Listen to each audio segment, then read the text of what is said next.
So today here on the Vinyl Guide, we are thrilled to have with us on the show Will Sargent, musician, artist. He works with many different mediums, and although he is known outside of music, today, and because we're all record nerds here, we're going to focus on his audio art, both solo stuff and his main gig with Echo and the Bunnymen. Will, how are you today?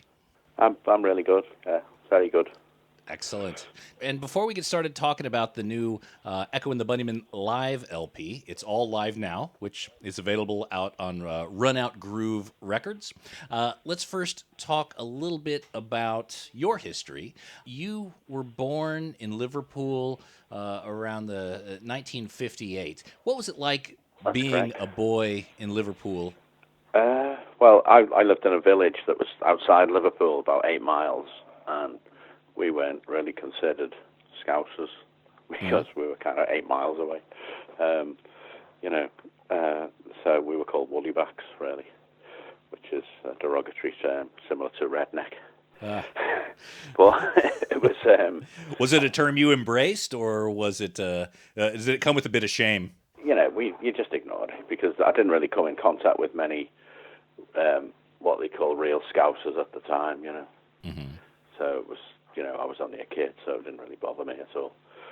But, it was great. It was, fields and running around and snowball fights and up and down the canal and cycling everywhere and all that sort of stuff, all the usual kid stuff, setting things on fire, getting into trouble, smashing greenhouse windows. Were you a bit of a handful, or do you think it's pretty typical for kids at that age? I think it was just typical stuff. You had to make your own entertainment in them days. And at what point did music come into your life?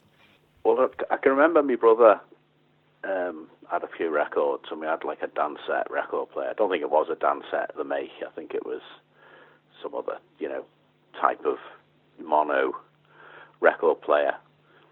And it was just, we had about 3 records, I think. We had, he had We're Only In It For The Money by the Mothers of Invention, which is a bit random. That's a good start, by the way. Yeah. I remember having, right early on, that's probably the first thing I remember, because I remember my sister throwing it down the stairs. Yeah, I think she wasn't too keen on it. But they kind of left. My brother and my sister left when I was pretty young, so, they moved to London, so I didn't really see them anymore, I suppose it was in the 60s, So you had an older brother and older sister that would bring music in. Yeah, my older brother and my older brother's friend, Steve Mazenko, used to live over the road, and they were like hippies, They went to like the Isle of Wight festivals and all that sort of stuff, when Jimi Hendrix was on and all that, The Who and everybody. The Who was my brother's favourite band at the time. So I remember hearing things, and I remember that, obviously the radio would be on Radio 1 now and then, or, you'd listen to Luxembourg, on a little transistor radio in bed or something. And it used to fade in and out. Luxembourg, it's dead weird. It was, you wouldn't tolerate it now. It was AM radio, and it used to sort of, you fade into like, I don't know, Blackberry Way by The Move or something, and then it'd fade off again, and then it'd come round again. It was a dead weird thing, but everybody used to listen to it because they played the best records. So I suppose it was then, really, it was like a lot of influence, loads of people get this, the Big Brother syndrome, they're into music, so it kind of sifts down into your world. Mm-hmm. And then we had this like dance set. I remember having Backtrack 5, and it was Jimi Hendrix on one side and The Who on the other. And I think that might have been me brothers at one point. I can't remember exactly, but I think them reissue things that they brought out. You'd seen the Backtrack series. That was probably my first thing. Then the first album that I went to buy was for Christmas. I went to buy Who's Next. I'd come across singles and stuff like that, and a few of my mates had records. One of my mates had, the double Beatles Magical Mystery Tour single. Mm-hmm. Yeah, someone like that. We used to play that to death because it was fascinating. Did you trade a lot of records with your friends? When one of you got a record, it was a bit of a community that passed them around? Yeah, but the first record I went to buy was Who's Next by, The Who. Mm-hmm. And they didn't have it, so I got Give Me Shelter by the Rolling Stones, which was like a weird album. One side was live, the other side had sort of like a greatest hits kind of thing. But that was like my first album that I bought. And I left it by the fire and it warped. The way. So it was always like warped. I still played it. It still played, but it was just annoying the way it had this lump in it. It's a hard lesson to learn. Yeah, it was the very first record I got. So I just started like gravitating towards the sort of hippie stuff and, Cream, Led Zeppelin, they were like my favourite band at the time, I think. Now, being in Liverpool, I would imagine that the Beatles kind of came into your view. What was it like being in Liverpool around the late 60s? Were the Beatles still celebrated as hometown heroes, or were they ignored? Were people tired of them? That's the weird thing. It's like they were kind of ignored, Like, I'd heard a few Beatles records, and obviously you'd heard them on the radio because you couldn't get away from them, but they were kind of sort of ignored, and especially by the sort of council and the governing kind of people of Liverpool. It was, they knocked down the Cavern Club and had to build a fake one, and they had no respect for the musical inheritance of Liverpool. And it's only later on they thought, wait a minute, we can make some money here. And they've got like, the Beatles Museum and Beatles Trips and Beatles that and Magical Mystery Tour Bus and, everything like that goes on now, But at the time it was, pop music now. We're more interested in cash or of knocking down really nice buildings, putting up horrible ones, which is what they did a lot, And how about you and your friends, like socially? Did the Beatles rate? Yeah, I think there was a few people that liked them, and had the records and stuff like that,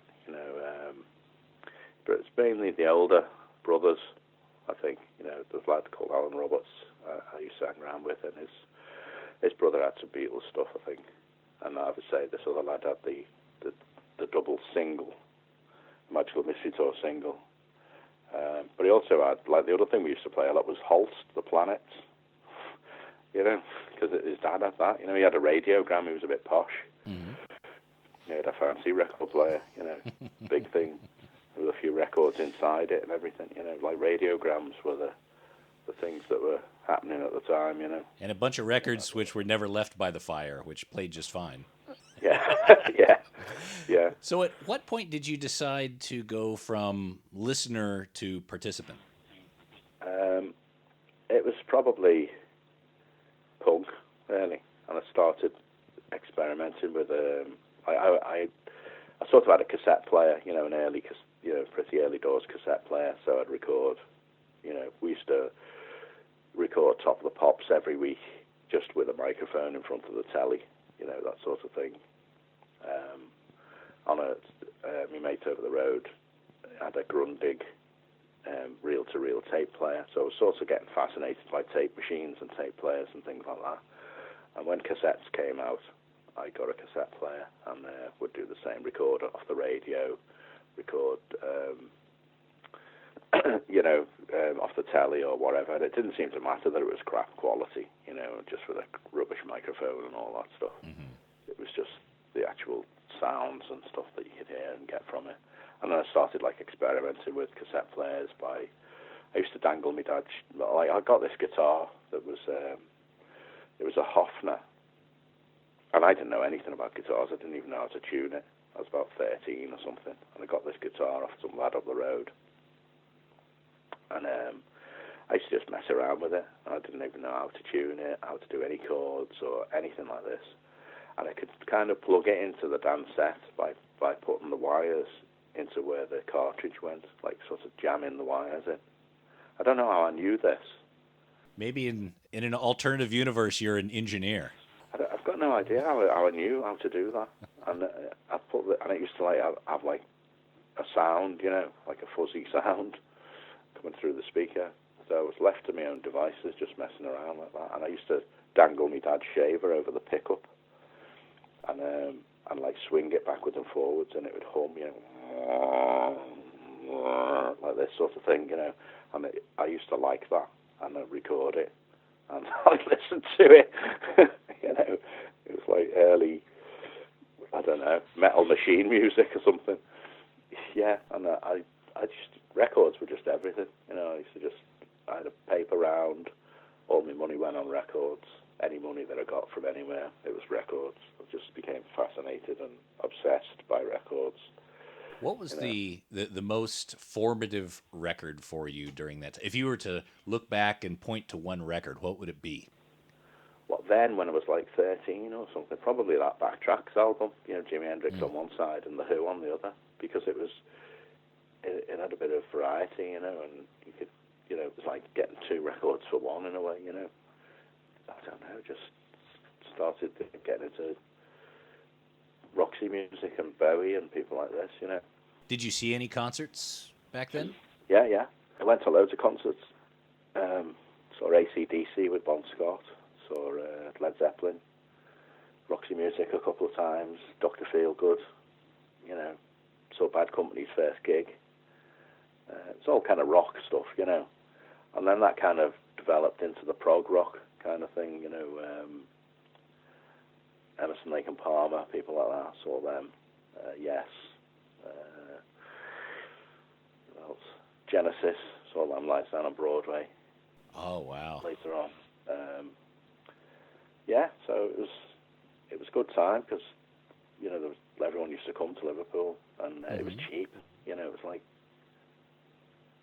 10 bob to get in or something, not much money, like 10 shillings, which is 50p nowadays, which is about 75 cents. So it sounds like you had a pretty steady diet of the classic rock, the stuff that most people in the day were listening, or if you associate with what was happening in the 70s, pretty standard fare. Yeah. It's like Led Zeppelin, Jethro Tull, people like that, Cream, Taste, Family. Family were a bit of a band round. And it wasn't just sort of because it was my records, it was my mate over the road as well, and his big brother, who was my brother's mate, and they had a big vinyl collection as well, so it was kind of like we'd go over there and just sit around listening to records like the way teenagers do, So with that steady diet of pretty standard 70s stuff, you started playing, but you developed a style that wasn't kind of the rock guitar chord. It was very different. How do you attribute the growth of your guitar style from what you were listening to? Well, eventually, like punk came along and sort of changed everything. It kind of kicked out all the old stuff, and it became like you don't have to be a virtuoso to play, be in a band. So I, first of all, I swapped a pair of plastic punk trousers for a guitar with my mate Paul Simpson, and by then I'd kind of like vaguely learned how to tune it up. Everyone was sort of pretending they were in a band or thinking they were in a band, and everybody had a different name and stuff like this. All the sort of Liverpool punk people that I hung around with. Because I started going to a club in Liverpool called Eric's, and I just went on my own. And Les Pattinson was there, who was in my class at school. And this other lad, Paul Simpson, who was also in our school, and we sort of knew it. I knew him a little bit, didn't know him loads, but so I went to this club, and all of a sudden there was a couple of people there that I kind of knew and could hang around with. Les said to me, "You're not hanging around with us unless you get your hair cut," because I had long, I was like Joey Ramone, I was ripped jeans and all, leather biker jacket, because I was quite into motorbikes at the time as well, So yeah, it was a weird one. So I just started going to that, and I had a job in Liverpool in town when I was 16. So I was that's the only reason I found out about Eric's, really, because I was wandering around on my lunch hour just in Liverpool and saw these posters and for this club. I can't remember who it was, actually. I think there was people queuing up outside it, something like that. It was, what's going on there, So just intrigued me, and I just went one one week. I think it was XTC was the first band I went to see. I'd never really heard them, but I sort of heard of them a bit on John Peel, because everybody listened to John Peel, on the radio. In fact, we used to record it on the cassette player, because by then I'd got a bit of a better system together, from the catalogue or whatever. So you were making music on your own? Yeah, but like weird, everyone thought I was the weird one because I like the Residents and stuff like this, Mm-hmm. I really like the Residents, and anything that was like out there, I was all over it. I sent off for Metal Machine music when it was on import, So, I like all the electronic stuff as well. Like, I suppose it comes from like in Eno, in Roxy Music, because he played, when he played, he just had like a tape machine. He had a Revox tape player and, one of them, was it EMS synths, I think it was, one with a joystick on. He didn't seem to do a lot. I thought, well, I can do that. So it was really like the electronic thing that started my interest. Kraftwerk, people like that. Could you afford electronics and keyboards? No. That's why I was like hovering my dad's electric shaver, over me pickup on the crappy Hofner with one string on it. That was this is going to change the world. Yeah, this is going to show them. This is the new sound that we're all looking for. And it was only like punk coming along and certain bands that we saw and stuff, and the inability to play seemed to be almost an advantage. Like the Slits and people like this. X-Ray Specs. And then Talking Heads. And it was a lot of the American stuff that I liked more than anything. And then Television, I had Television, and that blew my mind. And I could sort of pretend I was Tom Verlaine with the little wobbly finger. Yeah. And the weird timing. So that was me then. That was that. They were my band, Television. I think at one time or another we've all pretended we were Tom Verlaine. Yeah. So you connected with you went to this club. You connected with Les Pattinson, who you recognized from school. Was Ian in the picture yet? No, he was just floating around. I didn't really notice. You notice people like Holly Johnson and Pete Byrne from Dead or Alive. You notice them because they were like really outrageous, and Holly always had the best clothes. He always had like the best Vivienne Westwood suits on and stuff like this. And you think, how the hell does he afford all that? Because they were expensive then. So Ian didn't have the haircut at that point. It was because that would have stuck out. No, it was a bit. First time I saw him, it was a bit wild. It was like quite long and a lot on the top. And I think he used to just cut it himself, like we all did. I used to cut mine myself. You just go at it with a pair of scissors. When you guys got together, had you already done the recording Weird as Fish, or did that come after you guys had started making music together? That was kind of during the period of the beginning, so 78 or something like that. And that was me. By then, I'd bought a reel-to-reel tape machine. It was an Akai, and it was one of these ones that you could do sound on sound. So you could record on one track and then play something and bounce it along. You could play along to one track and then bounce it over to the other track. And then you keep going like that, and you could build it up like that. And it was like, as it gets built up, it's obviously the sound gets worse. So that was done on that, really. And I had like combination of that and putting it on cassette and then putting it back onto the reel-to-reel. So it was just kind of... And I didn't know what the hell I was doing. I was just making stuff up, I did a thing where I got the... I think I borrowed a bass or something. I might have borrowed Les's bass. Or I seem to having a bass at one point and putting it near the speaker and it making this mad feedback. But it wasn't that high-pitched stuff. It was just like real,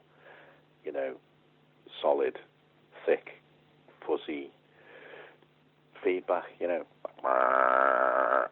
So I like that. And then we used to do that quite a bit. And I could sort of plug it in through the amplifier.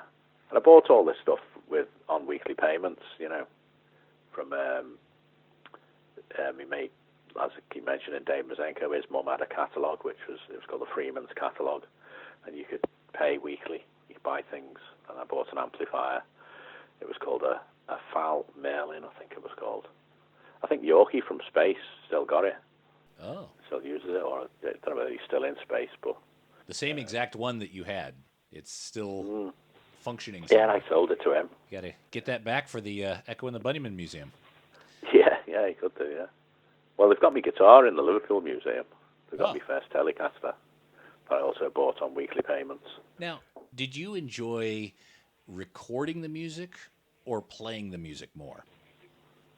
It's all about attention span with me. I haven't got a very long attention span, so I'll record it and then I won't remember how I did it. I'll play something and then I won't remember how I did it. So I have to kind of like work it out again, if you like, and then ingrain it in my brain how I've done it. Because I'll do things at spur of the moment when we're in the studio, and it's like, wow, that was good. How did you do that? I don't know, somewhere around here, and then I'll have to pick it out. I just get off on one and start going, Well, I know there's some musicians who they love playing so much they will practice, they will forgo just about anything else in life to spend more time with the instrument. And then I also am aware that there are people who like playing, but they also just love spending time in the studio, bouncing tracks back and forth, recording weird things, making these synthetic sounds. Sometimes you could straddle both camps, but it sounds to me like you've got this really strong interest for studio work and just making sounds with the tools and recorders and that sort of thing. Yeah, if I could make the guitar sound something other than a guitar, I was happy.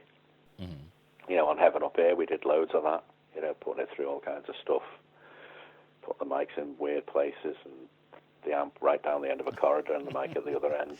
You must have had some great conversations with Jeff Emmerich when you worked with him later on about all these mic placements and that sort of thing. Oh, yeah, he was the genius. He was doing all kinds of weird stuff. He used to listen to he'd go out the studio, shut the door, and listen to the mix on the stairs, sort of outside of the studio. And then he'd go back in and go, yeah, it needs a bit more of that. And he'd do things like he put mics in plant pots and put toilet roll holders on the end of them and things like this. What's he doing, But interesting stuff. Yeah. And we had tape loops all over the place, all going around the studio and mic stands and, sort of looping around things. And, he was great. So, going back to Weird as Fish, you recorded Weird as Fish. The rumor is that you made a total of 7 copies of it in 1978. Is that true? Yeah. Okay. Yeah, I made 7 copies. Well, the idea was this, that when you make music, and you should just make one record, and you print it yourself, you make the cover yourself, you press the vinyl yourself, you do everything yourself, and you just hope, there it is. There. I think some rap band has done it, haven't they? Actually made one record and hid them in the desert or something. Oh. Isn't it? Somebody like... I think the Wu-Tang Clan did an album, and they just made one copy. Someone like that. And yeah, well, that was, it was way before then, but my idea was, because we were all getting into this, these reggae, because punk was sort of tied with reggae big time, at the time, and especially like dub records and King Tubby and Prince Far Eye and all these people. And we'd heard that, they've got like some sort of shack in Jamaica where they make these records and they print them themselves, and you get these albums called African Dub, and they looked a bit homemade, like some of them had like little anomalies in the vinyl, and the labels weren't on straight and things like that. It was like the Residents albums. They had like a sort of homemade feel to them, which was great, and like thick cardboard that, looked a bit odd. Anyway, so my idea was make one record, and then everything else that you make is a print. So you're buying like a sort of a print of a artwork, but there's this one record. So because I had not access to a pressing machine or all that stuff, but I could do a cassette, so I made 7 cassettes, and I gave them to people that I knew. Do you know if any of them are still in existence? And that was it. But I've got 2 of them at the minute now. Paul Simpson gave me his one back, and somebody else gave me one, or I think I might have just kept one. But they were all slightly different as well. There were different things on them. But it's not exactly Mantovani. It's not easy listening. Well, if anyone out there is curious about what Weird as Fish sounds like, it was re-released some years ago, so you can get a copy of Weird as Fish if you're uber curious. In tandem with Weird as Fish, Echo and the Bunnymen were coming together. Now, I know you probably get a lot of questions about the name Echo and the Bunnymen. How did you come to that name? It was like by then, we sort of teamed up with Mac, and he had a flat in Liverpool with some student called Paul Ellerbeck, and he had a list of names, because by then me and Mac had sort of teamed up, and he was coming down to my house on a Thursday, which was my day off from work, and we were just messing around with guitars, and he had an acoustic, and I had my Telecaster that I bought from, Hesse's and Rushworth's in Liverpool. And so we were just messing about, just recording things on cassettes and on my tape player and stuff. And he had this flat with Paul Ellerbeck, and he'd made a list of names for the band. Me and Mac hadn't really thought about a name, I don't think. I don't remember it being like an issue or even discussed, So we weren't going, I know we're going to be called this or we're going to be called that. And then Teardrop Explodes were doing a sort of party, because Julian was going to like a teacher training college called CF Mott, and they were having a party, like an end of term party or something, and Copy was playing it. Teardrop Explodes band was playing it, and they said they knew that me and Mac had started doing some stuff together, and he said, why don't you support us? Because we all sort of knew each other and hung out in Eric's, why don't you support us? And we went, yeah, okay. And not having ever done anything ever, and not even really having a proper formulated song in a way, We had a few ideas and a few little notes and chords and stuff. So that was on the Sunday night. That might have been the Saturday night. And he said, you're going to need a bass player. And we didn't really think about things like that. And Les said, I'll play the bass. So, and he didn't have a bass or an amp or anything. Or a lesson. And he'd never played the bass before, never even touched one before, I don't think. So we went to, there was some other punk that used to go there called Robbie, and he said he had a bass and an amp and he could have it for 30 quid. So the next day we went to Bootle, to a part of an area of Liverpool. Me and Les went to Bootle in his car or whatever, and we bought this, it was a Grant bass, and I can't remember, the amp was just like some little practice amp thing. So we got that for 30 quid. Probably Les probably knocked him down a bit, I don't know. We rehearsed in the cellar of, it was like this sort of hippie little studio, it was the Open Eye Gallery, it's like a photography gallery. It was like this sort of hippie commune kind of place called the MVCU. And we used to sort of go there because it was a cafe where you could go and hang out, Yeah, so we did this rehearsal in the basement of that, with just whatever equipment we could cobble together. I think I had my FAL amp. I had the Telecaster. And we just made up a riff, which became Monkey, the track Monkeys off Crocodiles. And it was just, Les was just going doon, doon, doon, doon, doon, doon, doon, doon, doon, all the way through, and I had a drum machine. By the way, I bought a drum machine earlier on, from another one from Rushworth's. I was just in there one day. I said, what's that? He said, it's a drum machine. I went, oh, that sounds good. How much are they? And then I saved up and I bought the drum machine, you know. Also because, you know, Kraftwerk and Eno and people like this use drum machines, you know. And drum machines don't hit on your girlfriend either. Yeah, that's good. Well, we were many years before we had girlfriends. Well, you know, I didn't anyway. I was like, you know, spotty oik. So we got the drum machine going. Someone had let Les borrow a bass amp, so it sounded okay. And Mac just sang; he didn't play anything. And I just did like one string, you know, little sort of notey thing on one string. And we'd never heard Mac sing at all. Someone had told us that he could sing, but because at one point he was sort of involved with Copy and all them lot when they had a band called The Shallow Madness.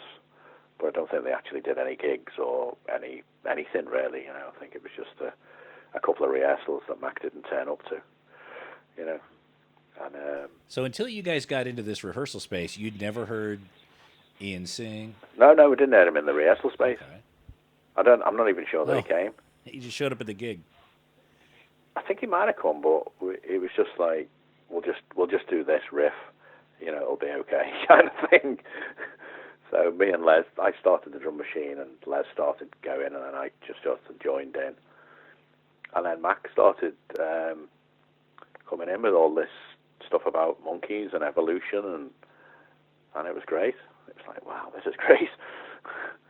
And there was only about, I don't know, 40 people there, maybe, something like that. But it was all the sort of the Eric's royalty. You know, it was Jane Casey and Bill Drummond and all these people that were, you know, big in Japan. The punk band, Liverpool sort of kind of punk band, big in Japan, and we all looked up to them, you know. And when we came off, we just kept going for about 12 minutes on the one thing, and everyone was like, wow, this is weird. You know, a drum machine, you know, very sparse music, and like Mac doing like this crazy sort of poetry, really, about monkeys and evolution and stuff, and we'd never even heard him sing, so we were like, you know, this is great. We came off, and all of a sudden we were elevated from, you know, just three nerds in Eric's to gods. You know, everyone was saying, that was amazing, you know. Jane Casey was like, that's great, you know. So it sort of made us feel, you know, we're sort of good and we're onto something, you know.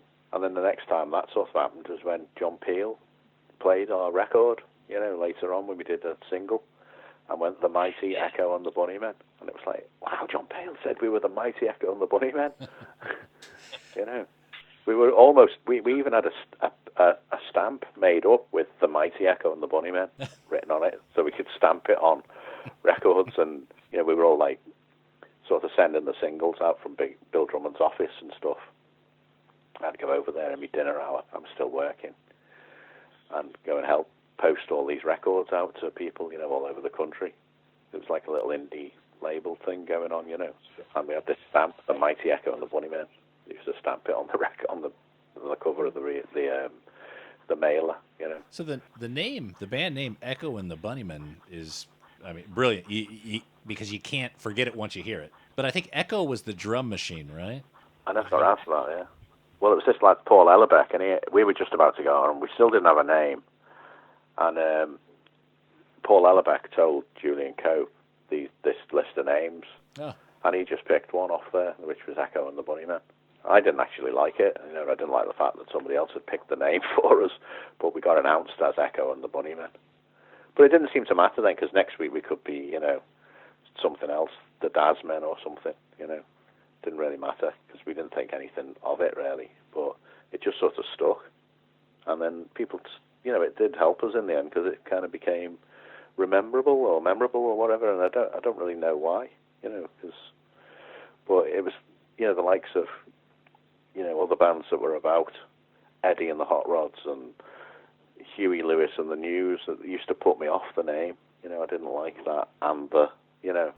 So we were like sort of minions working for Echo. I didn't like that. So how did you go from that gig where you found out the name of your band at the beginning of the set to then having this record, Pictures on My Wall, on Zoo Records? How did that jump happen? You know, we were still carrying on, me and Matt coming around on a Thursday to my house in Melling, which was, you know, it's about 6 miles from where he lived, and you get the bus or whatever.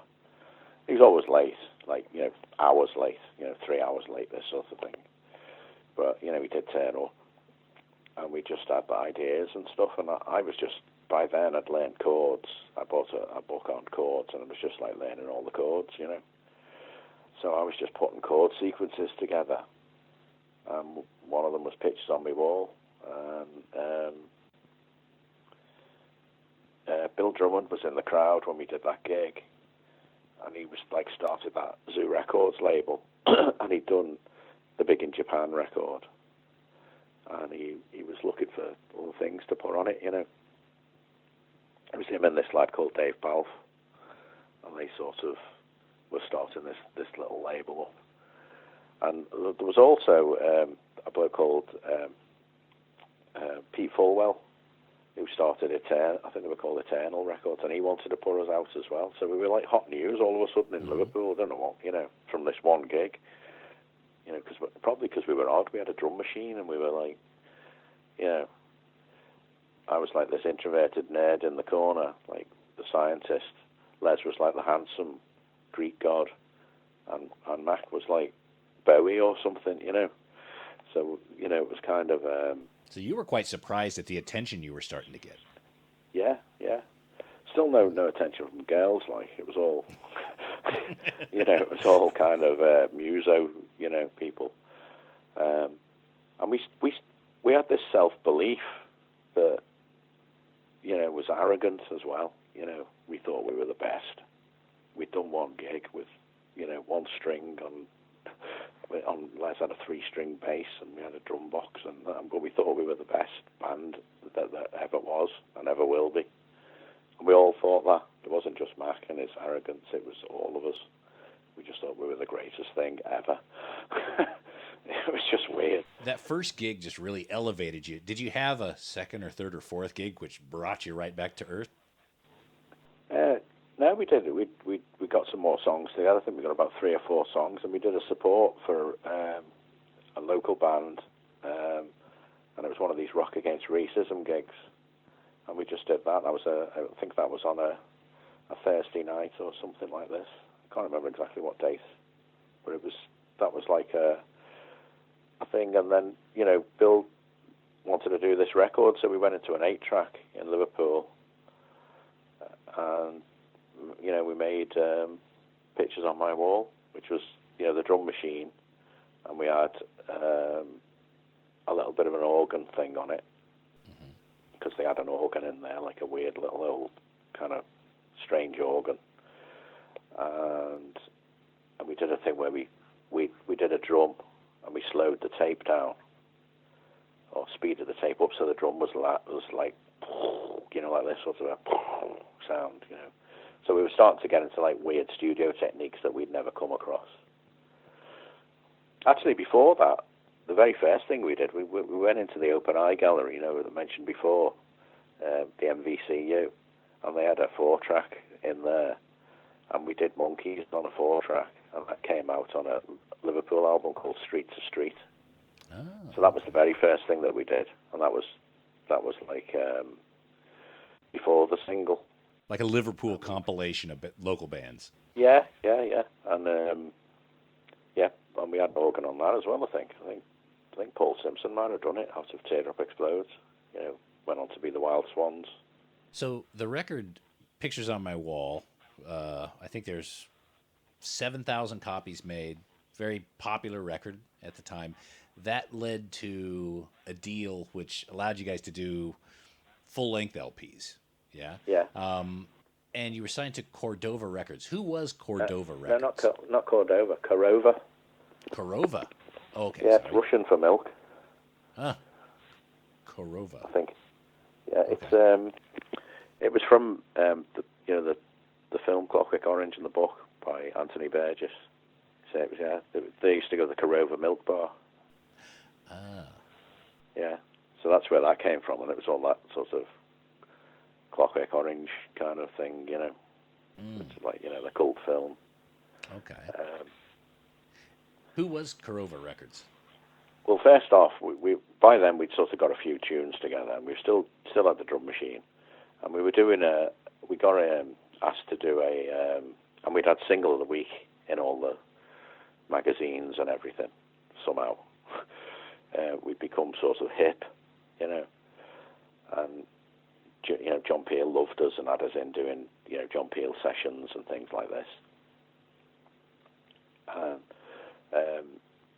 there was a big gig at the YMCA in London, and it was all the sort of new bands coming through. So it was like Joy Division, Certain Ratio, Orchestral Manoeuvres in the Dark. I think Teardrops were on it. I think we were on it. It was like sort of indoor little mini kind of festival. There's probably about 6 bands on or something like that. And we were all massive Joy Division fans as well at the time, you know, because they were going a bit before us, and we saw them at Eric's and that a few times. I remember the first time I saw them, I couldn't believe it. It was just incredible, and no one was watching them. There was a few people in there watching them, and I remember coming out to the others, and they all just sat round drinking. And I said, "You got to come in and have a look at this." And they all came in, and were like, everybody was like blown away. We were signed originally by Seymour Stein, and he was at that gig in London at the YMCA, and he'd come over to, you know, scouting for music and bands and stuff. You know who Seymour Stein is, don't you? Oh yeah, from Sire Yeah, Records. yeah. So Seymour was there, and he saw us, and he sort of made an offer via Bill. Yeah, I'll sign them if they get a drummer. Well, by then, you know, drum machines were very early. You know, you had like a couple of beats on the drum machine that you could use. You know, you couldn't program any, or there wasn't anything like that. Yeah, it was called the Mini Pops Junior. It had like the only 2 beats we used to use was Rock 1 and Rock 2. Rock 1 and Rock 2. There was no sampling or anything like that. So we used to just turn the drum machine on and off we'd go, and I'd have little marks on it where the tempos of different songs were, you know, and I'd have to just move it to the mark and then press play, and then we'd all sort of count in and join in. It was a bit primitive. Well, that must have been very exciting to have Seymour Stein there. I mean, the record label with. Well, I'd never heard of him at the time. You know, to me, he was just like some Mr. Big who was going to rip us off, you know. So, you know, I was kind of very naive and, you know, thought everybody was out to get you. And I was a bit, you know, I was probably quite surly. Don't trust him, you know, and all that stuff. But in the end, we did the deal, and then they used all the money up on the Undertones, so we couldn't be on Sire. I think we were on Sire in America, but we couldn't be on Sire in the UK. And this bloke called Rob Dickens sort of stepped in, and he was our publisher, because we'd done a publishing deal. And he stepped in and said, well, I'll start, because he was kind of involved with Warner's, I'll start this label called Corova, and I'll take them, you know, I'll have them. So that's how that happened. And it was during a time when to be on a big label was considered unhip, you know, and all the labels were crapping themselves because they were becoming like, you know, outsold by the indie labels. So it was just their sort of like a cynical attempt to try to pretend it was an indie. Sure. Distance themselves, but still get the money. Yeah, you know, but we were all right with it. We weren't that bothered, you know. It wasn't. We liked the fact that it was called Corova, and we loved the label and everything. It felt like we never sort of thought we were on Warner's. We just thought we were on Corova, you know. So in 1980, you released Crocodiles. What was the response to the album? Both in sales, in terms of the followers of Echo and the Bunnymen to that point. Did it meet the expectations? Well, I didn't have any expectations at all anyway, so it was like, you know, whatever it did was great, you know.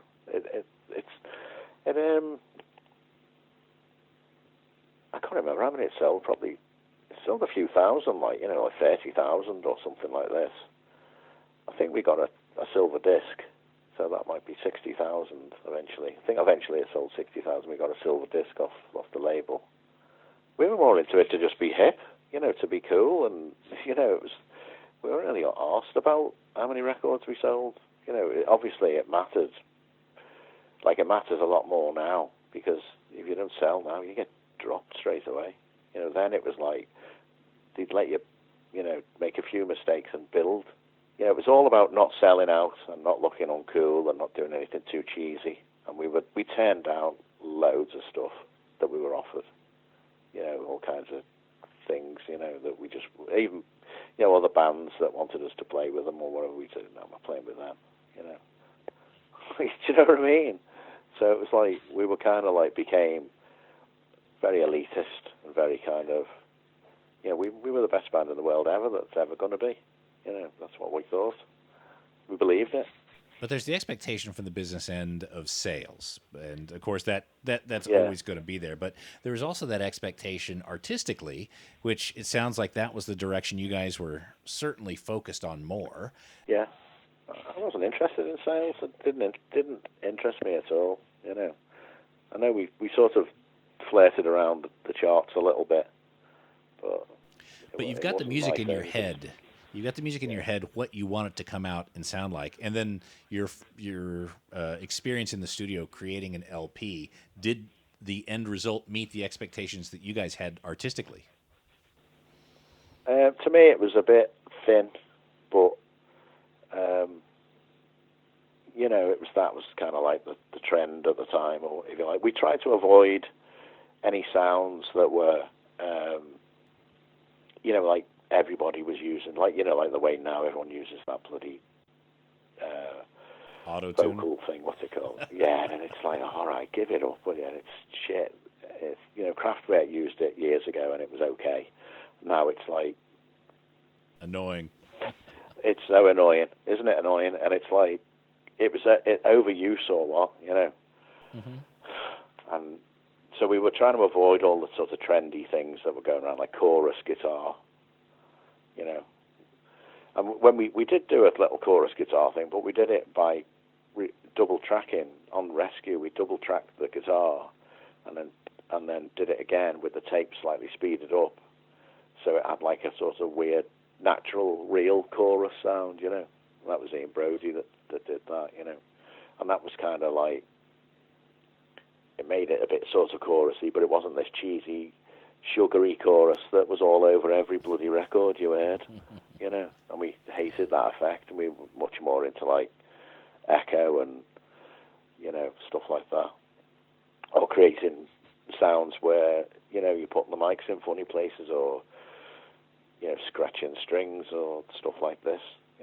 Yeah, do something interesting sonically. Yeah, we were trying to, like, once we got in the studio, it was, and with somebody who knew what they were doing, it was, bloody hell, this is amazing, the things that you can do, So, you make the first album, Crocodiles, and that's in 1980. In 1981, you start the process for what became the Heaven Up Here album, which I believe most people would consider that's the breakthrough record. What sort of environment came together to create the Heaven Up Here record? Well, we'd done quite a few gigs, and we'd sort of, been on tour a bit and stuff like this. And one of our other things was we never wanted to support anybody. So even if we were doing like small gigs, we were the headliner. That was kind of one of our things. So, but, word of mouth was getting out, and we were like all over John Peel. He was always playing it, and we were always in his Festive 50, which is his best records of the year and stuff.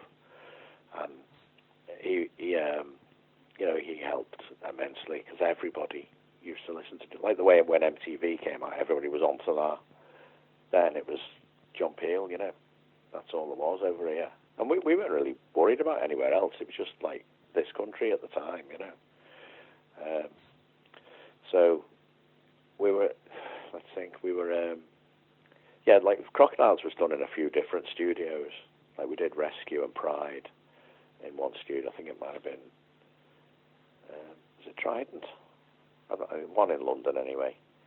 and then we did some of it at Rockfield, and I think might have done somewhere else, but I can't remember.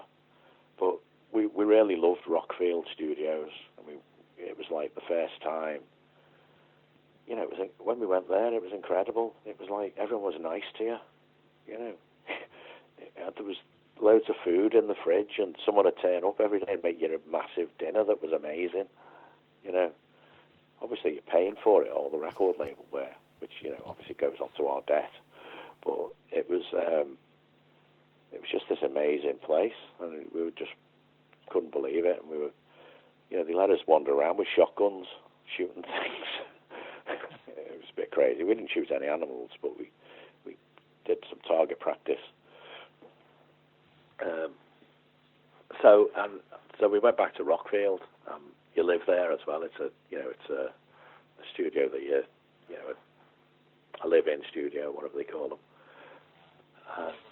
Yeah, and it's like out of the way, away from everything.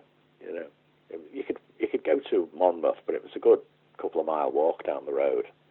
You know, you had to walk there unless you had a van or something. I remember Robert Plant was there one time. He gave us a lift to Rockfield. He was mates with them up that way, and that was incredible. Like, you know, Robert Plant gave us a lift to Rockfield to go to the pub. And Ginger Baker was there one time. We went to the pub with him. Hawkwind were around. They were at another studio. We didn't really hang out, you know what I mean? But we would go in the pub, and Ginger Baker was there playing with Hawkwind, and he was in them for a little bit, I think. And he said, I'll come with you. And he came to the pub with us, with his little dog, Toe Rag. He had a little Jack Russell dog. And we were like, it's a bit weird, isn't it? It's Ginger Baker. We're in the pub having a pint. It was just odd. Yeah, we were just like galleys from Liverpool. But it must have been a spin out. I mean, here are these guys that you used to listen to as a kid, and now you're alongside them in that circle of influence. And we're all trying to be cool as well, you know. We're all trying to be cool and pretending we don't know who the hell he is or whatever. You know, whatever. We're punks. We don't care about you. Do you know what I mean? Like, I was like... Yeah. What? Although I did, the next time I came down, I went home, I brought back all my Led Zeppelin albums and got Robert Plant to sign them. And he did. You know. Yeah. Fanboy at heart. He had a gold Mercedes. Do you still have the records? Oh, yeah, of course I do. Yeah. Oh, yeah, he did a few of them. Yeah, Led Zeppelin 3 and the first one. He did, took a few of them down there. So Heaven Up Here comes out. Well, but Heaven Up Here was like a real sonic exploration. You know, we sort of, we were working with Q Jones. Yeah, he was really into his studio stuff, you know, and his equipment and his Eventide compressors and lexicon. And he'd worked on Crocodiles, but he sort of became the producer on this one. We didn't have all the songs when we went in. We had a few things. We'll do something in the studio. We'll make something up. You know, we'll fill that bit out. Don't worry about it. It'll be all right. You know, that sort of attitude. So don't think we had all the songs. And at the same time, we were going to go on tour straight after recording it. So we were in the studio all day, and then we were sort of rehearsing in this cow shed up the top of the hill of a night. I think it was a pig barn or something like this. So we were rehearsing and recording at the same time, and it was just no sleep at all. You know, everyone was hallucinating. When you think about that time, do you remember the pressure, or was it just a lot of fun? There was a lot of like arguments and things like this in the studio. You know, I remember Mac had, I might have been on Crocodiles, but I remember Mac had Dave Balfe by the throat at one point and on the floor. You know, probably because he wanted to put an organ on something or something, you know. Like Balfe played the organ on Do It Clean. And because he could play keyboards a bit, he was always trying to put keyboards on, and we were like dead against keyboards, really. Especially synthesizers at the time, you know, it was all like, had to be guitars, you know. And which is weird because I love synthesizers, but for that band, it was guitars and it had to be raw and energetic, you know. So yeah. So it was there tense. was like a lot of sort of fractious kind of times and cold silences and things like that, over like one little sound or something. You know, you're not putting that on that. That sounds shit. You know, this sort of thing. And so it was not exactly, you know, lovey-dovey, you know. Were there compromises? Like, who was the final arbiter of what went on the record? If there were disagreements, who made that decision? On that one, I'd say probably me. You know, I was like control freak central. You know, I've chilled out a bit since then. Yeah, there was a lot of control freakery going on. But you weren't the only control freak in the band. I mean, how do you negotiate that? Well, no, there was other people who had opinions and stuff. You know, it wasn't just me. You know, like you can't. You know, Mac was starting to come into his own. You know, he was. You know, he certainly had opinions. You know, but it was like it was sort of seen as a little bit as my band because I sort of started it all. You know, so it was like a bit. Well, kind of, yeah, it's his thing, you know. But only after a while did it become, and I was probably pretty horrible at the time, you know, sarcastic, you know, that sort of thing. Well, at 20 years old, and all of a sudden you've stepped into this wildly successful career, then yeah, I guess you could. It's understandable that you could think that, wow, I must be very special in order to be able to do this. Well, we all did. We all thought that. We all had that sort of self-belief. It was kind of where it come from. I don't know, because I say I was just some spotty oik that was, you know, nobody wanted to know, and it became the other way around. You know. Were you writing the majority of the songs at that point? We didn't. I never looked at it like that. Like, I came up with this or I came up with that.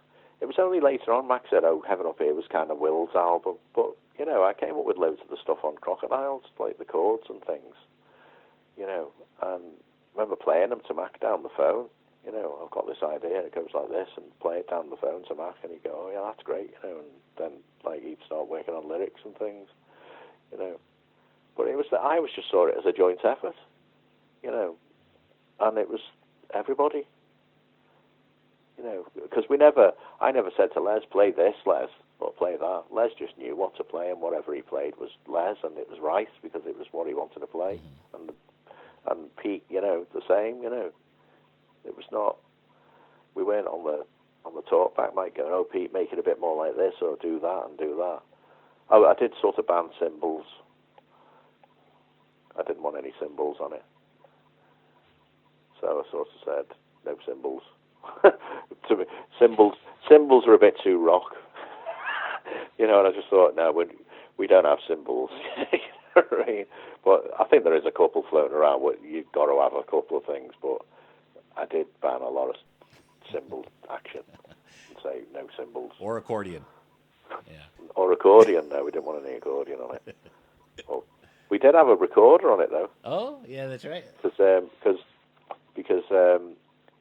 Hugh Jones was opening up all kinds of different instruments to us that we'd never heard of. Like Pete played a thing called a slit drum, which I'd never heard of, and you played it with like little bongo beaters, and where you played it, it sort of had different sounds, you know, kind of like a weird marimba kind of deal. And yeah, he got this bloke in that played recorders, and he could bend the notes and everything, you know, on a recorder. Mm-hmm. And he had like a big collection of these things. That was unusual, you know. So we put it through loads of effects and stuff, so it was trippy. So after Heaven Up Here and some touring, you guys started to work on the album that became Porcupine, but that seemed to have a very difficult birth.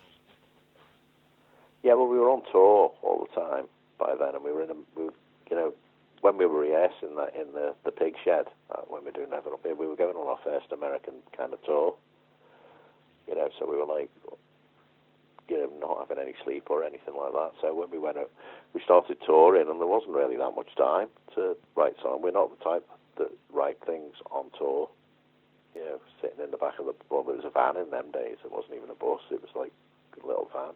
Yeah, so we needed songs and stuff. Back of Love was on that one, innit? I remember coming up with Back of Love and that choppy intro thing. From what I understand, Porcupine, it was originally recorded, but it had to be re-recorded. Yeah, we recorded it, and it was just like, I can't remember much about it, and I haven't even got tapes of it, so I don't know why it was seen it. Like, we were pissed off at the time. We were like, no, it's great, fuck off, and yeah, we were always arguing with the record label and Rob Dickens and stuff, and having fallouts with them, and they wanted us to be a certain thing, and we didn't want to be that thing. They wanted to, it's weird, isn't it? Like, labels get attracted to a band, and oh yeah, they're good. That's really good. It's a dead fragile thing and interesting, and they're doing good stuff, and then they sort of immediately start trying to mold you into some crap thing. It's like, yeah, but if you did it a bit more like that, we'd sell a few more records. Well, what attracted you to it in the first place? It's kind of like they try and change you all the time. The big ones, they're always trying to sort of change you and get you to do things that you think are a bit shit. You think they're a bit naff idea. But it might sell more records. Yeah, but it's still a naff idea. It doesn't matter. It's going to sell more records. It's still a naff idea. It's not what we are. And they always try and change you, and a lot of that was going on, Yeah. So I don't know whether that first version of Porcupine was great or not, because I haven't got any tapes or anything like that. I'd love to hear like the original tape that they presented. Said, "Oh, there's the album." I'd like to hear that. That'd be a good record to put out, probably. I don't remember it being awful, and us all going away going, "Oh, this is a bit of crap." We liked it, but I think we were under. They weren't going to put it out, so we were forced to go back in and do some more stuff and make it a bit more commercially acceptable, if you like. I think there's an early version of Heads Will Roll on a B-side somewhere, I think. So up to that point, the band was still going from strength to strength and evolving and getting used to working with one another. Were you guys friends? Was it a tight group? Did you have each other's backs, or was it a marriage of convenience? Yeah, we had each other's backs. We were like a little gang. It felt like you were in like the Scouts or the Army or something like this. It was all against the world, but we weren't really, like, me and Les were mates, and Bill Drummond was obviously mates with everybody, but me and Mac never really got on that well. We did and we didn't. There was like a rivalry, weirdness, jealousy thing going on between the two of us. Was it a power struggle kind of thing? So, yeah, something like that. Yeah, so it was always a bit, taut and a bit kind of cold silences. We never really had any arguments particularly, but you'd hear things via other people. Max said that was shit, or he'd hear, Will doesn't like that, whatever, this sort of thing. And it would be like, not very good at confronting things. I know Pink Floyd, they're a very similar thing. It's like, when you watch that film, the Live at Pompeii, there's a tension there, isn't there? When they're all sitting around having apple pie and that. It's similar to that, only without posh accents. So, you and Les were fairly close. Pete? Yeah, well, we'd sort of we were like a little team, me and Les, and Pete, Yeah. And it was kind of, I suppose it was a bit 3 against 1 sometimes, which was the way it was. But he, Mac held a lot of power, and still does. Yeah. I mean, he's the front man. He's the visual magnet. All the attention was going on here. Right. And this is one of the reasons we didn't like the name, because everybody in America started calling him Echo and thinking he was Echo. And it was like, well, he's not Echo. And we made up this story that Echo was the drum machine. That was just total fabrication. We made that up just to deflect any... Yeah, we didn't like being called Echo either. It's not like he was reveling in it. He didn't like it either. He was, he thought we were a band and we were the best band in the world. And you guys didn't want to be the Bunnymen, so yeah. No, Yeah, we didn't want to be just the Bunnymen. You didn't foresee that complication coming when you picked the name. Yeah. Well, we didn't pick the name. Well, he picked you. Like I said before, it was just thrust upon us. But, it's a good name. Like now I like it, and it's kind of, I'm used to it. You get used to anything. Yeah. I used to say to Mac, like, I really like Jethro Tull. And I remember saying to him, he hates him, hates all that stuff. And I said, yeah, but you get used to it, Mac. And because I'd been listening to it since I was 12 or something,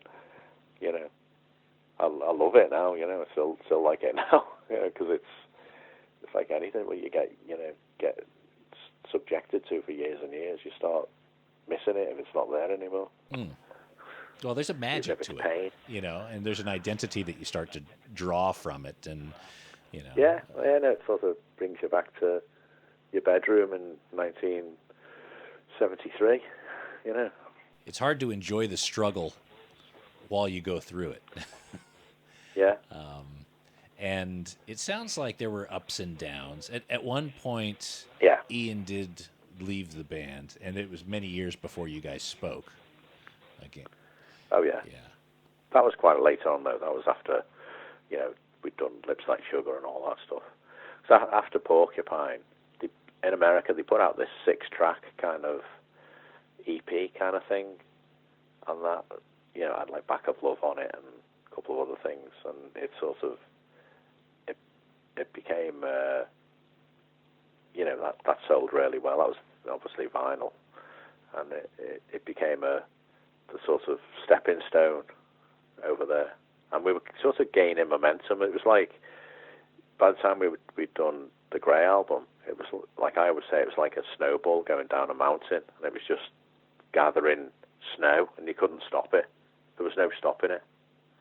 It seemed like anything we did was accepted and cool.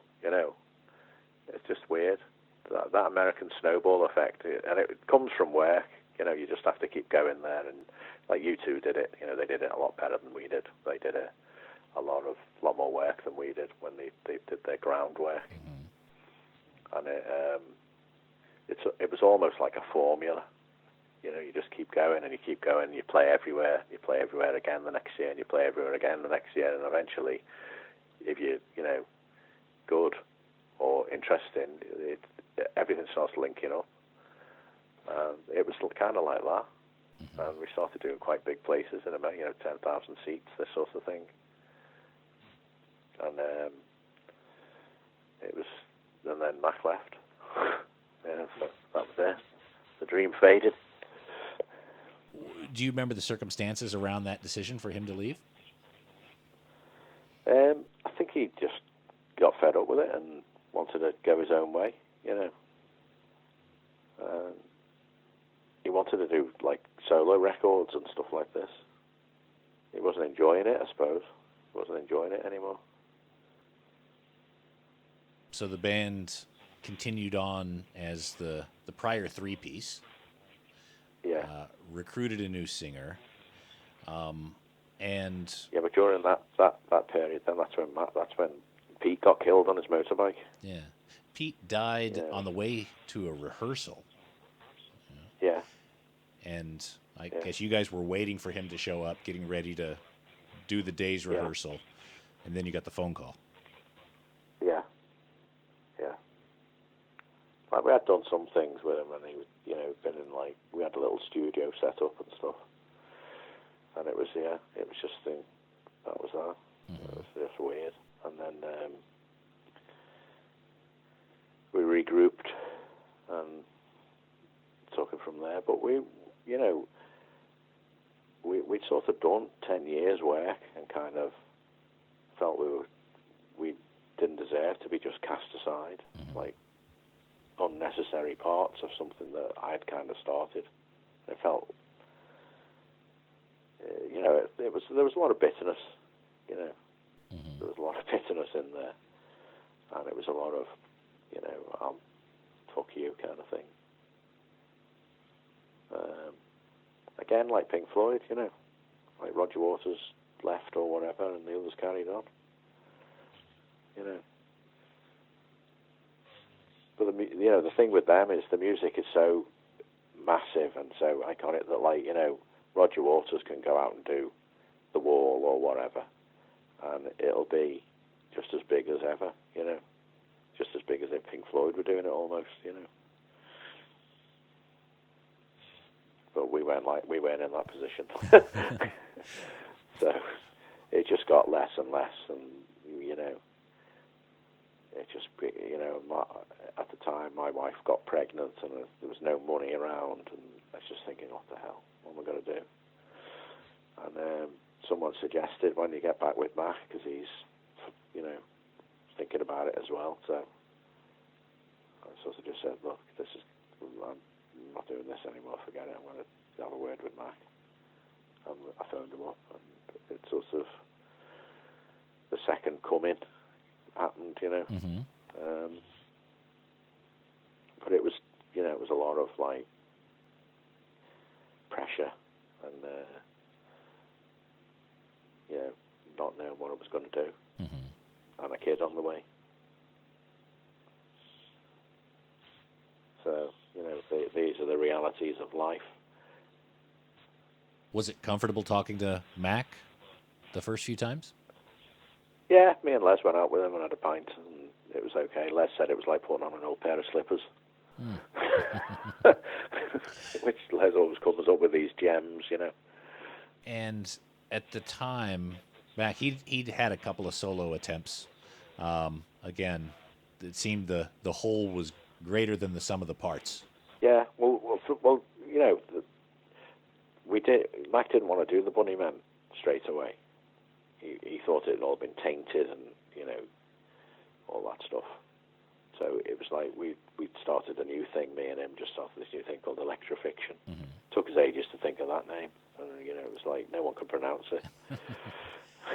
So why didn't you go straight back to the Bunnymen name? It was because Mac... He didn't want to do it. He just didn't want. I would have done it, but he didn't want to do it. So we did like about a year or so with this Electrofiction thing, which was like a bit more heavy. It was a bit more grungy, and but we ended up doing, putting in Bunnymen songs into the set, and we ended up with like 8 songs out of 13 or something like that, old Bunnymen songs in the set. It seemed like a bit, what are we doing? We're neither one thing nor the other. And I just, like, he knew that I wanted to go back to being the Bunnymen. Mm-hmm. And then one day he just agreed to it, and that was that. We started doing another Bunnymen tag again, It just seems to be, like, we were doing, like, reasonable gigs. We did a tour with Bowie. He signed me records as well. Oh. He signed 35 albums and 15 singles. Amazing. He's a really nice bloke, Yeah. Really not. Nobody had a bad word to say about him. You got much time with David Bowie on the tour? No, not really. I dropped. My biggest thing with him was he knocked on our dressing room door to just say good luck, kind of thing. Mm-hmm. It was always Placebo and Bowie. That was the tour. It was in France, and he knocked on our door, and I'd had a few beers, and I was like stood there with this glass of this beer called Duval, which is a strong Belgian ale, I think it is. And he opened the door, and my hand just stopped working as a hand. Bowie was stood in front of my massive, total hero. And I dropped the glass, and it splattered all over the floor, and all the glass went everywhere. And he had no shoes on. It was like, what? You know what I mean? So it was a bit mad. Nice first impression. But I saw him the next day, and I said, "Oh, sorry for dropping my ale all over you." And he went, "I didn't even notice." He was dead nice, and he did sign all my records. We've interviewed a heap of people here on the show, and Nobody's ever had a bad word at all to say about Bowie, personally or professionally. He always just seems like such Yeah, a solid dude. yeah, yeah. Massive thing in our lives over here, definitely.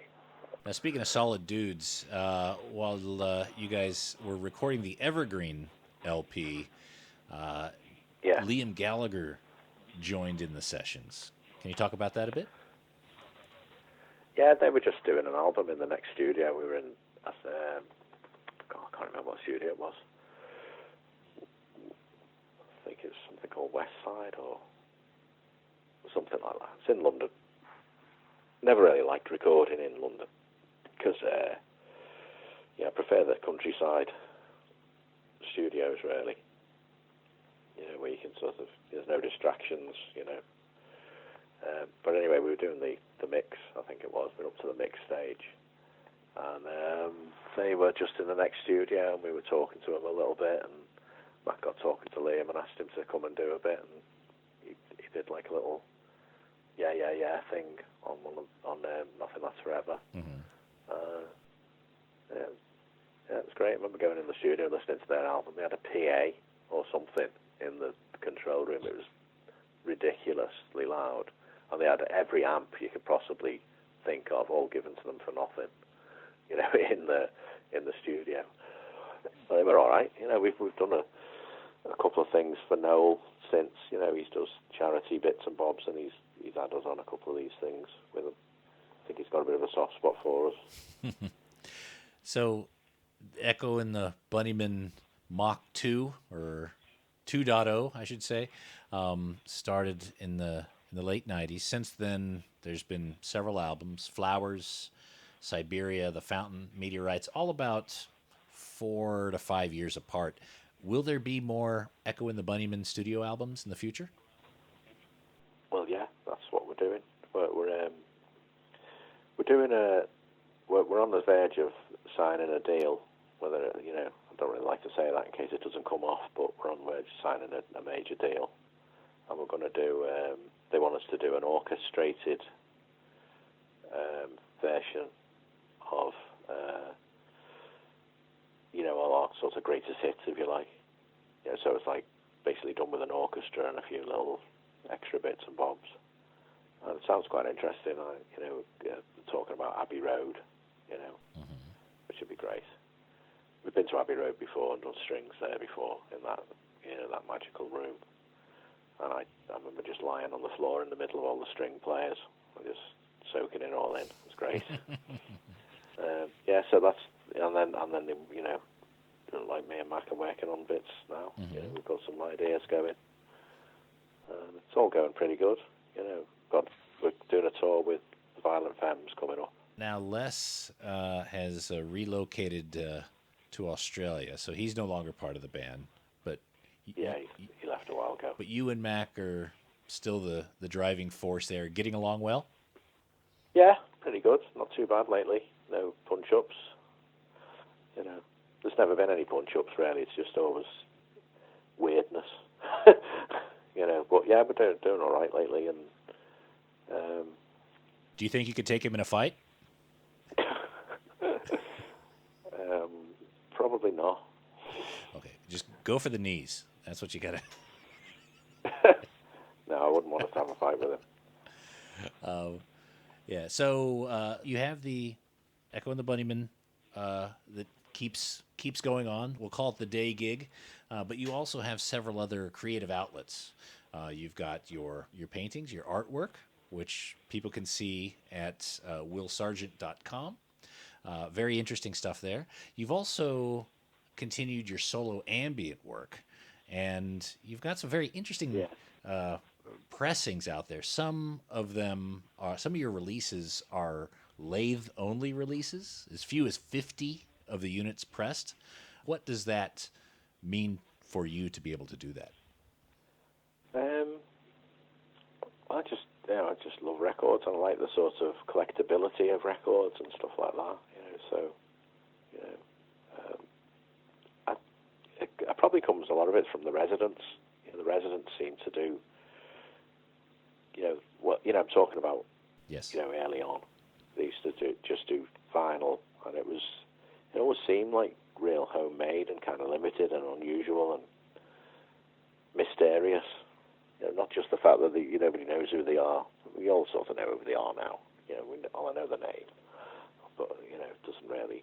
That's not what it's about. I was never interested to find out who they really were.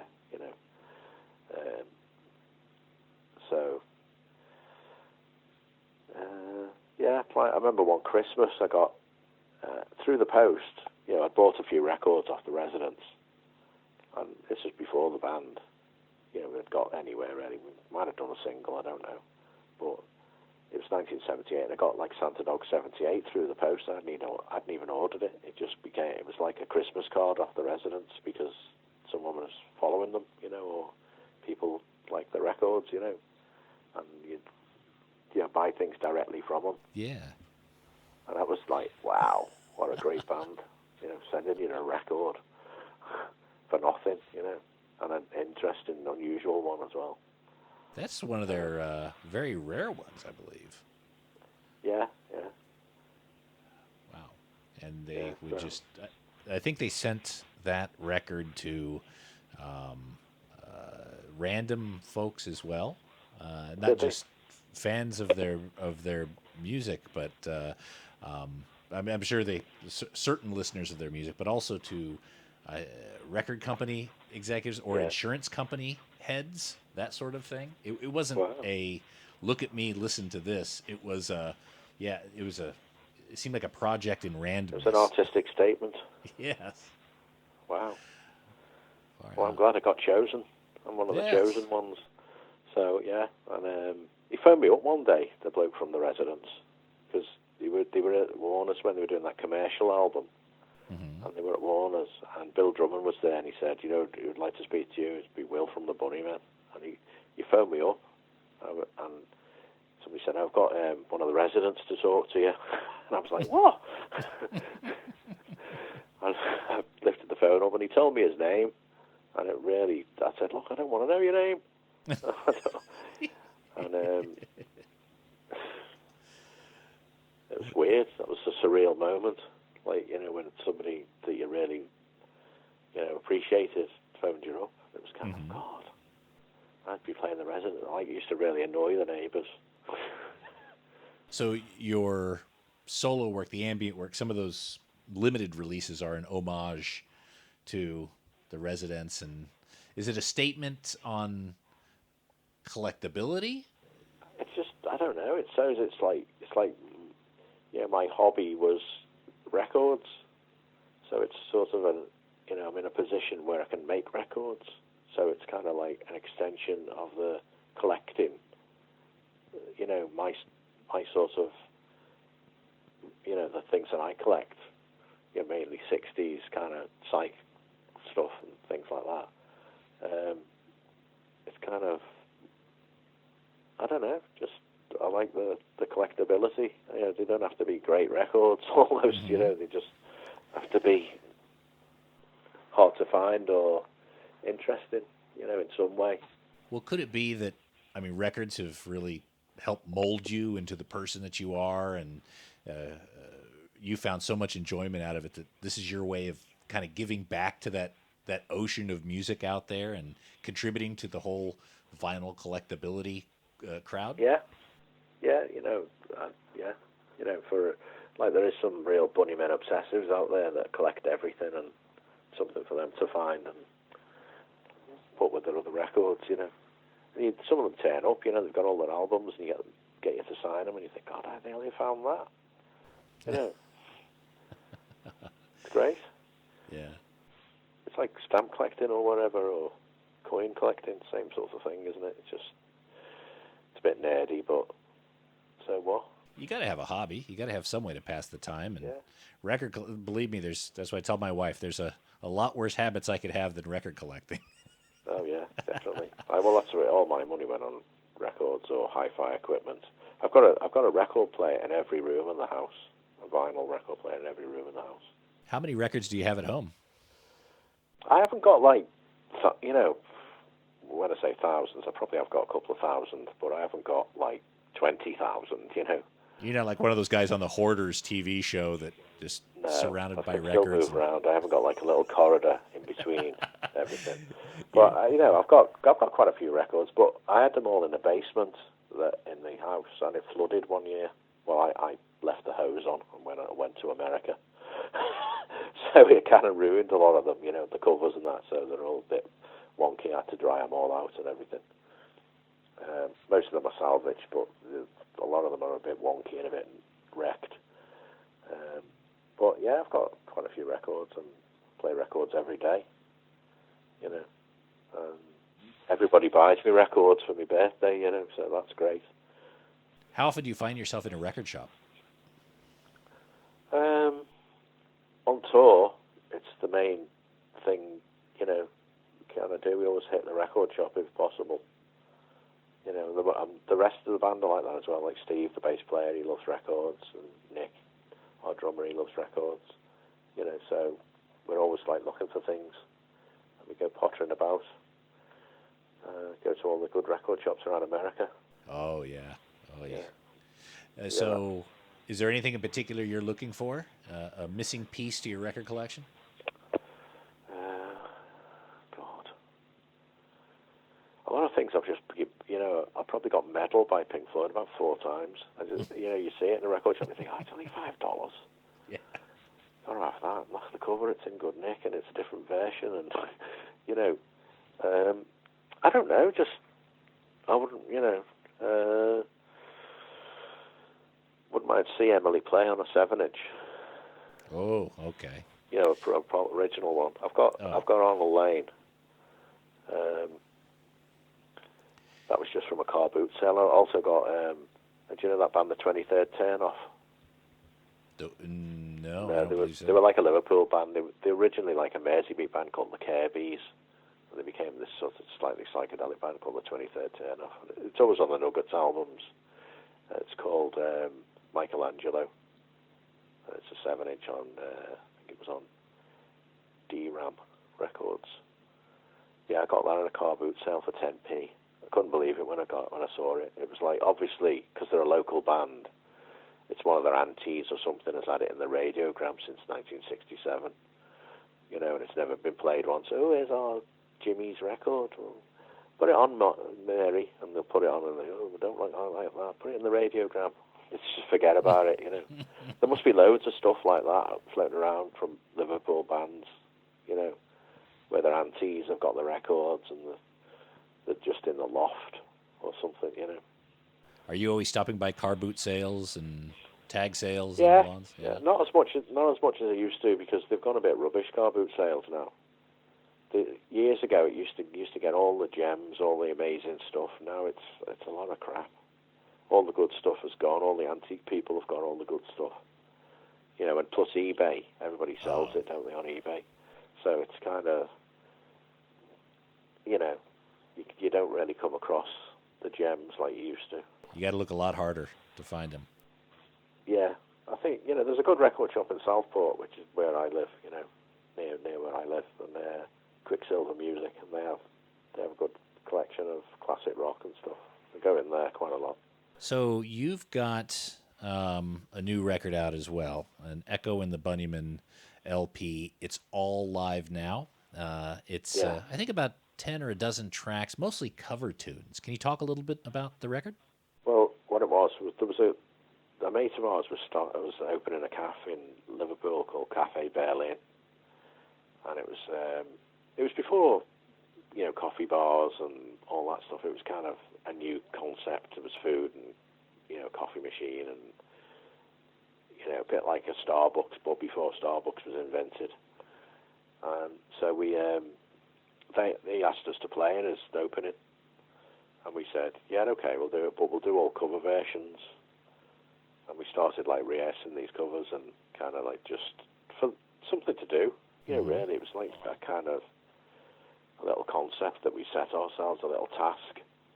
Because we weren't really the sort of band that learned, you know, Smoke on the Water or whatever, you know, or sit around playing Rolling Stones riffs. We're not really that competent or interested. You know, I never was, and I only wanted to do stuff that I created, you know. So, so we just, picked out a load of records that we liked, mainly from my record collection, because I was the big collector, I suppose. It was Television, Talking Heads. We did try a Bowie one, but we couldn't quite get it right, so we left that one. I'm terrible at picking out other people's songs and working them out. It bores me to tears. Trying to figure out guitar riffs from other people. I'm not interested. So we did do it, but it was like an approximation of what we heard, So they weren't all perfect, but that's what makes it different, I suppose. Yeah. Well, it's an interpretation of it. Yeah. And we did this gig anyway at this little cafe on Bowl Street in Liverpool. It's only a tiny place, and it was chock-a-block. It was packed out. And they were all a bit bemused because we didn't do any Bunnymen songs. I think we might have done a couple at the end, but they were all a bit, okay, that's a bit weird.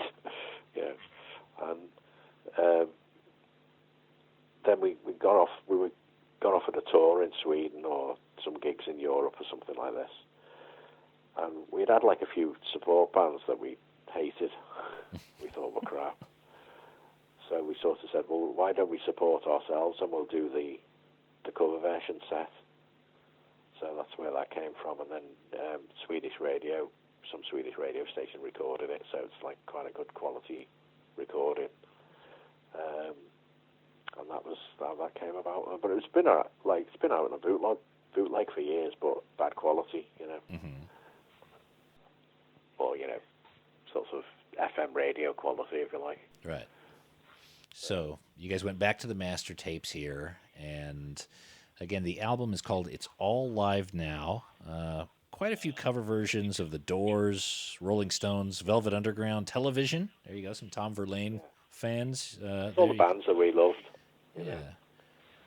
When we were driving around, that's what we'd be playing in the van, on cassettes, sticking them in, compilations of The Doors, Television, stuff like that. A lot of it is American bands. We sort of looked to America, after Bowie and Roxy Music and that, and Scott Walker. We were kind of it was all them American bands, Perubu and, Television, etc. The Residents. And this is the lineup of Echo and the Bunnymen with Ian, Will, Les, and Pete. So we'll call it the original lineup. And the record is out on Run Out Groove Records. And Run Out Groove Records is pretty cool. They have this interesting concept to where you go to runoutgroove.com, and you're able to vote on the sort of record that you want them to press. They go back into the vault and they find these recordings, and then they give people a choice of which ones that they're going to press. And so heaps of people voted for this Echo and the Bunnymen live LP, and they pressed up just under 3,000 copies. So the folks who ordered early definitely are going to have one. If you want to get a copy of, this is to the listeners, by the way, if the listeners want to get a copy of Echo and the Bunnymen, It's All Live Now, you're going to have to find it in the shops that carry Run Out Groove Records, or you're going to have to buy it on the used market somewhere, somehow. But yeah, it's limited to just under 3,000 copies, and really looking forward to checking this one out. Yeah, well, it's what's the name is it? It's a snapshot of a time. It's like Tracy Emin's bed. Do you know what I mean? It's like a snapshot of our lives at that time. Mm-hmm. That's what's great about these sorts of things. Even if they're a bit ropey around the edges and not played perfectly, but it doesn't matter. But these are also songs that meant so much to you guys. I mean, you grew up on them. Yeah. They influenced you, and now you're, again, just paying it back. Yeah.